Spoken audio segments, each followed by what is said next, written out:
మోషే నిరీక్షణ ఆయన సిగ్గుపరచాల. నీ నిరీక్షణ కూడా నిన్ను సిగ్గుపరచదు. విశ్వసించు, నేర్చుకో. దేవుని ఉన్నతమైన కార్యాలు ఈ నిశ్శబ్ద వేళ, ఈ మౌనం వేళ నీకు ఆన్సర్ ఏమీ ఇవ్వట్లేదని అనుకుంటున్నావు కదా, నో, ఆయన సిద్ధపరుస్తున్నాడు. నీకు జవాబు ఇవ్వని మౌన కాలం దేవుడు నీ కోసం సరకులు సిద్ధపరుస్తున్న కాలం అని గుర్తిరు.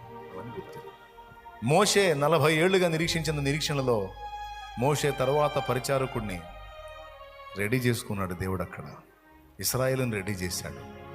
అక్కడ పరిస్థితులన్నిటినీ సిద్ధపరిచాడు.